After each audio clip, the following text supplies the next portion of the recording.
Pneumonia নিয়ে। এবার pneumonia আমরা যে থেরাপিউটিক্স, যে পরবর্তী চ্যাপ্টারে আমাদের যে আলোচ্য বিষয় ছিল থেরাপিউটিক্স, সেই থেরাপিউটিক্স নিয়ে আমরা আলোচনা করি। তা থেরাপিউটিক্স নিয়ে আমরা আলোচনা করব, কিন্তু ঘটনা হচ্ছে যে আমরা কিন্তু অ্যালোপ্যাথিতে যেমন স্পেসিফিক ওষুধ হয়, আমরা আলোচনাটা থেরাপিউটিক্স নিয়ে আলোচনা করব ঠিকই, কিন্তু অ্যালোপ্যাথির মতো কিন্তু আমরা কোনো স্পেসিফিক ওষুধ ব্যবহার করব না। আমরা টোটালিটি অফ সিমটমসের বেসিসে যে ওষুধগুলো আসবে সেটাই আমরা নির্বাচন করব। তাহলে সেখানে আমরা যে সমস্ত ওষুধগুলো আসতে পারে সেই ওষুধগুলো, সম্ভাব্য ওষুধগুলো নিয়ে আমরা আলোচনা করব। তাহলে আমরা যে সমস্ত লক্ষণগুলো, সাইন সিমটমসগুলো দেখলাম, বুকে ঘর ঘর শব্দ হওয়া, বুকে ব্যথা হওয়া, ইরিটেশন, প্রদাহ, লাংসের প্রদাহ হওয়া, তাহলে এই সমস্ত আমাদের হোমিওপ্যাথি যে ওষুধগুলো আছে সেইগুলোতেও আসতে পারে। তাহলে আমরা যে ওষুধগুলো নিয়ে চিন্তা আমাদের মাথায় আসতে পারে, তার মধ্যে অন্যতম একটা হচ্ছে এন্টিমটাট। তাহলে এন্টিমটাটে নিউমোনিয়ার ক্ষেত্রে কিন্তু আমরা এন্টিমটাটটা ব্যবহার করতে পারি। এন্টিমটাটটা কখন ব্যবহার করব? বিশেষ করে শিশু ও বৃদ্ধদের পক্ষে বিশেষ ফলদায়ক। অর্থাৎ আমরা এমনিও জানি নিউমোনিয়া সাধারণত বৃদ্ধদের এবং শিশুদের বেশি অ্যাটাক করে। আবার যারা হাম পক্সের ফলে ভোগার ফলে অনেকে নিউমোনিয়া হয়। আমরা জানি বুকে আঘাত পেলে সেখান থেকেও নিউমোনিয়া হয়। বড় ধরনের বুকে যদি কোনো আঘাত লাগে সেখান থেকেও কিন্তু নিউমোনিয়া হতে পারে। এই সমস্ত কারণ আছে। তাহলে শিশু বৃদ্ধদের ক্ষেত্রে অ্যান্টিমটাট আমরা দিতে পারি। সামান্য ফুসফুসের মধ্যে শ্লেষ্মা ঘর ঘর শব্দ শোনা যায়। আমরা যে অ্যান্টিমটাটের যে লক্ষণটা, সেই লক্ষণটা হচ্ছে বুকের মধ্যে ঘর ঘর শব্দ হয়। তাহলে সেই ঘর ঘর শব্দ দেখে আর কি, শ্বাসকষ্ট, বুকের মধ্যে শ্লেষ্মা পরিপূর্ণ থাকে, বুকের মধ্যে প্রচন্ড শ্লেষ্মা থাকে, প্রচন্ড কাশি থাকে, সামান্য জ্বর, ঘাম হয়, সকালের দিকে রোগের বৃদ্ধি হয়, রোগী উঠে বলে শ্বাস প্রশ্বাস গ্রহণ করতে কষ্ট হচ্ছে, মনে হয় কাশি সঙ্গে গয়ার উঠবে কিন্তু ওঠে না। এটা হচ্ছে এন্টিমটাটের লক্ষণ। আর ব্রঙ্কোনিউমোনিয়ার আমরা দু ধরনের নিউমোনিয়া নিয়ে আলোচনা করলাম, একটা ব্রঙ্কোনিউমোনিয়া, একটা লোবার নিউমোনিয়া। তাহলে অ্যান্টিমটাট হচ্ছে ব্রঙ্কোনিউমোনিয়ার উৎকৃষ্ট ওষুধ বলা যাবে as per totality of symptoms. আর সেই সঙ্গে লুজ মোশন থাকতে পারে। আর লুজ মোশন যদি থাকে সেই ক্ষেত্রে যদি আমরা এন্টিমটাট দিই তাহলে আমরা এন্টিমটাট খুব ফলদায়ক হবে। আমরা নিউমোনিয়ার ক্ষেত্রে অ্যাজ পার টোটালিটি অফ সিমটমসে ফসফরাস দিতে পারি। তা কি কি লক্ষণে আমরা ফসফরাস দেব? ব্রঙ্কিয়াল লক্ষণ এবং বিকার লক্ষণে আমরা ফসফরাস দেব। অত্যন্ত জ্বর, নারী দুর্বল ও চঞ্চল, বিকার লক্ষণ কাশি তৎসহ, বুকে নিচে দিকে অত্যন্ত বেদনা, বুকে শ্লেষ্মার শব্দ, রক্তে রেখাযুক্ত গয়ার ওঠে। আমরা ফসফরাসের মধ্যে যে কফের কিছু ছিটে ফোটার মতো রক্তের চিহ্ন পাওয়া যায়, আর কষ্টকর শ্বাস প্রশ্বাস, মনে হয় বুকের মধ্যে রক্ত জমা হওয়ার জন্য শ্বাসকষ্ট হচ্ছে। নিউমোনিয়া রোগে বিকার ও তার দেখা দিলে এটা খুব ভালো কাজ করে।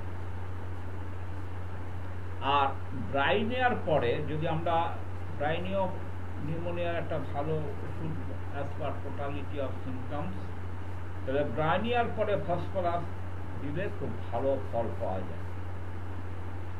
আমরা নিউমোনিয়ার ক্ষেত্রে ইপিকাস দিতে পারি as per totality of symptoms বা আনকমন পিকুলার সিমটমস দেখে আমরা ইপিকাস দিতে পারি। তাহলে ইপিকাস কিরকম লক্ষণ দেখে আমরা ইপিকাস দেব? ইপিকাস দেব বুকে যেন সর্দি ভরা, আর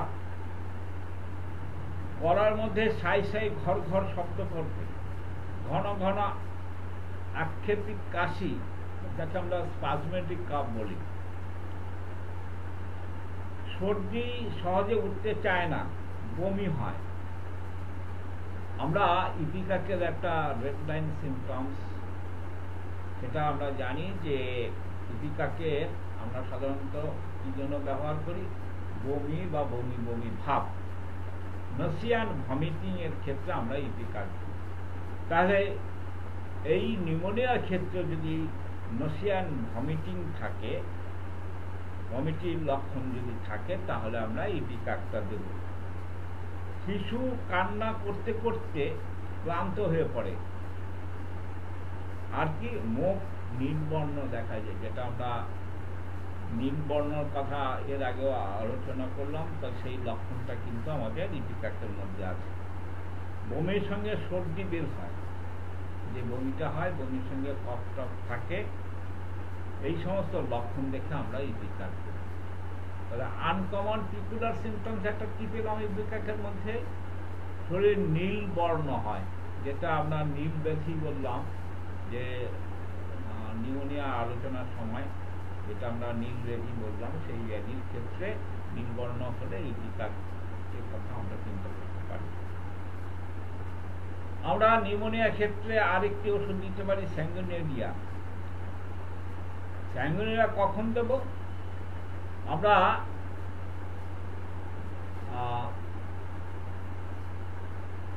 আমরা নিউমোনিয়া আলোচনার ক্ষেত্রে বলেছিলাম যে রাইট লাংস আক্রান্ত হয়, রাইট লোয়ার লোব। তাহলে ডান ফুসফুস আক্রান্ত হলে বুকে তত ব্যথা থাকে না, চিত হয়ে শুয়ে থাকলে ভালো থাকে, আর খুব কষ্টকর অবস্থা, সেই ক্ষেত্রে আমরা স্যাঙ্গুইনেরিয়া দিতে পারি। আমরা নিউমোনিয়ার ক্ষেত্রে হিপার সালভ দিতে পারি। তা হিপার সালভ কখন দেব? কোন কোন লক্ষণ দেখে আমরা হিপার সালভ দেব? হিপার সালভ দেব যে নিউমোনিয়া বহু পুরনো হয়ে গেছে, বিশেষ করে উপকারী এটা শ্লেষ্মা যদি পুজের মতো হয়। আমরা হিপার সালফের একটা বৈশিষ্ট্য, তার পাস্টুলেশন ফরমেশন টেন্ডেন্সি খুব বেশি, সাপুরেটিভ টেন্ডেন্সি। হিপার সালফ সাইলেসিয়া এদের মধ্যে একটা সাপুরেটিভ টেন্ডেন্সি রয়েছে। এবার সাইলেসিয়ার সঙ্গে হিপার সালফের পার্থক্যটা হচ্ছে সাইলেসিয়ার পুষ্টা হয় ঘন, আর হিপার সালফের পুষ্টা হয় ঘন আর সাইলেসিয়া পাতলা। তাহলে হিপার সালফ পুরাতন নিউমোনিয়ার ক্ষেত্রে বিশেষ উপকারী। পুজের মতো হয় শ্লেষ্মাগুলো, সামান্য ঠান্ডা এবং প্রাতকালে কাশি বৃদ্ধি, বুকে ব্যথা থাকে, স্পর্শকাতর, এই সমস্ত লক্ষণ দেখে আমরা কিন্তু হিপার সালভ দিতে পারি। নিউমোনিয়ার ক্ষেত্রে হাইস্টিমাসও দেওয়া যায়। তা কি লক্ষণ দেখে আমরা হাইস্টিমাসের কথা চিন্তা করব? নিউমোনিয়ার সঙ্গে মাথার যন্ত্রণা, এই লক্ষণটা থাকবে। নিউমোনিয়ার সঙ্গে মাথার একটা যন্ত্রণা থাকবে, বিকার থাকবে, রাতে শুষ্ক কাশি, বুকে ঘর ঘর শব্দ হবে, কাশি বেদনাদায়ক, স্বপ্নে পোড়া পোকে, আর নিউমোনিয়ার সঙ্গে তার একটা সেক্সুয়াল এক্সাইটমেন্ট থাকে। আমরা হাইসিমাসের ক্ষেত্রে একটা জিনিস জানি, সেটা হচ্ছে হাইসিমাসের রোগী হচ্ছে বিকৃত কাম ভাব থাকে। বিকৃত কাম বলতে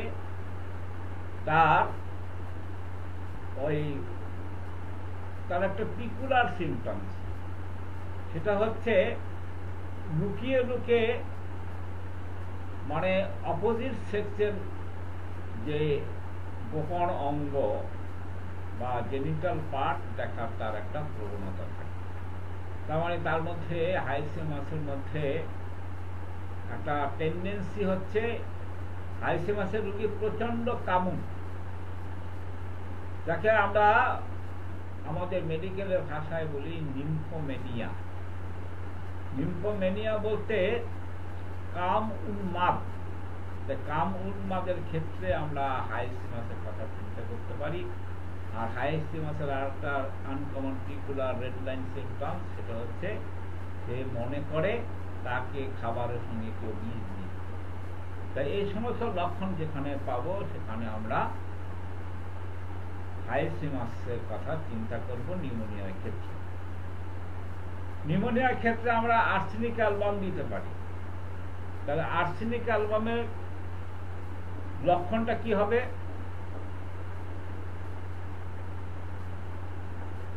সেটা হচ্ছে প্রচন্ড দুর্বল, পিপাসা মানে আছে কিন্তু জল খেতে পারে না, অবসন্ন, বুকে খোঁচা মারা ব্যথা, এই সমস্ত লক্ষণ দেখে আমরা আর্সেনিক অ্যালবামের কথা চিন্তা করতে পারি। এবার হচ্ছে অ্যাকোনাইট। আমরা জানি অ্যাকোনাইটের একটা পিকুলার সিমটমস আছে, come suddenly, goes suddenly, come like a storm, ঝড়ের বেগে আসে, ঝড়ের বেগে চলে যায়। আর কি, সে বিধ্বস্ত করে দেয়। আর একটা uncommon peculiar symptoms, fear any without any reason, কারণ ছাড়া তার ভয়, কোনো কারণ নেই। আমরা ভয়ের কিছু কারণ থাকে, কিন্তু অ্যাকোনাইটিস পেশেন্টের কিন্তু ফিয়ারটাই হচ্ছে প্রমিনেন্ট। সে রাস্তা পার হতে ভয় পায়, সে অন্ধকারে ভয় পায়, সে ভূতের ভয় পায়, তার ফিয়ারনেস থাকে, এংজাইটি থাকে, হ্যাঁ, তার এক্সাইটমেন্ট বা এংজাইটিটা থাকে। এবার হচ্ছে এই অ্যাকোনাইটের লক্ষণ দেখে আমরা কিন্তু অনেক সময় সালফার দিতে পারি।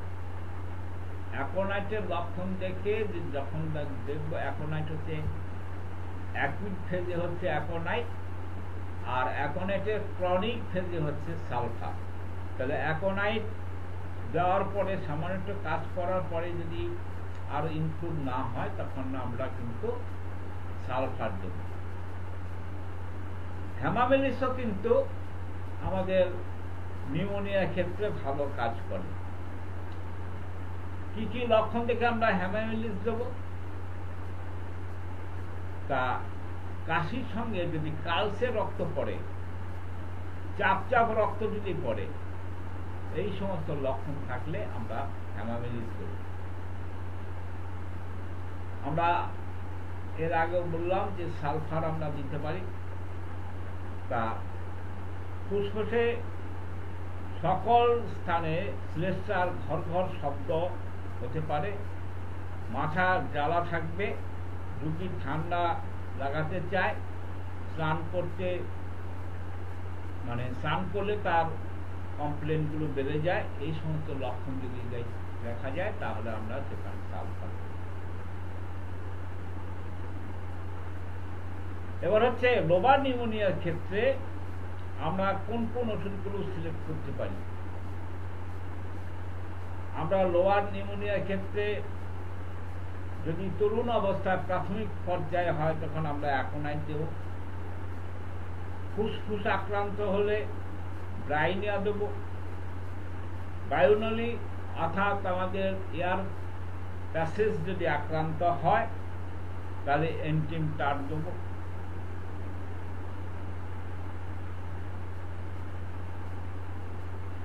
আর গন্ডমালা ধাতু মানে ধাতের যে সমস্ত রোগী থাকবে তাদের ক্ষেত্রে আমরা আয়োডিন দেব। বুকে অবরুদ্ধ নিঃশ্বাস কষ্ট দুর্গন্ধযুক্ত এবং যে গয়াল ওঠে সেটাও দুর্গন্ধ, এরকম লক্ষণ থাকলে আমরা ক্যাপসিকাম দেব। আর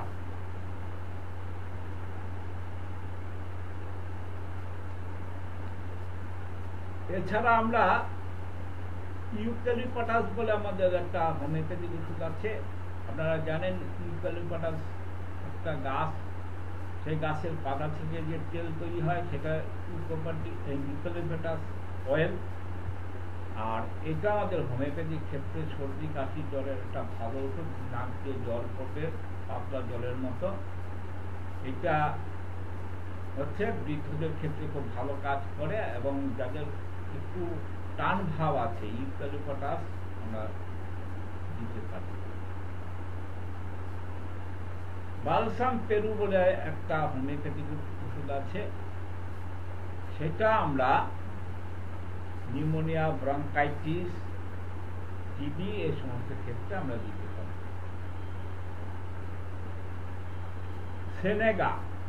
সেনেগাতে বুক ভারী বোধ, কাশি সঙ্গে হাঁচি, এই সমস্ত লক্ষণ দেখে আমরা সেনেগা দিতে পারি। আমরা বয়স্ক যারা আছে বৃদ্ধদের ক্ষেত্রে ক্রনিক ব্রঙ্কাইটিস যদি হয় বা ব্রঙ্কো নিউমোনিয়া হয়, সেই ক্ষেত্রে আমরা স্কুইলা বলে একটা হোমিওপ্যাথিক ওষুধ আমরা ব্যবস্থা করতে পারি। তা এই গেল আমাদের মোটামুটি আমাদের থেরাপিউটিক্স হিমস আমরা দিলাম। কিন্তু কখনই কিন্তু আপনারা এইভাবে স্পেসিফিক চিন্তা ভাবনা করবেন না। এখানে কিন্তু অবশ্যই আমাদের টোটালিটি অফ সিমটমস অর্থাৎ কেস হিস্ট্রি নিয়ে কেস টেকিং করে এভ্যালুয়েশন করে আমরা সেখানে টোটালিটি বেসিসে মোর সিমিলার ওষুধটা দেব, সেটাই হচ্ছে হোমিওপ্যাথির নিয়ম। আর প্র্যাকটিস অফ মেডিসিনের মধ্যে দিয়ে আমরা যেটা জানতে পারবো সেটা হচ্ছে তার যে কনসেপ্ট, তার যে রোগের উৎস, তার পরিণতি, এই সম্বন্ধে আমার সম্যক ধারণা তৈরি হবে এবং আমার মেডিসিন সিলেক্ট করার ক্ষেত্রে সহায়ক হবে।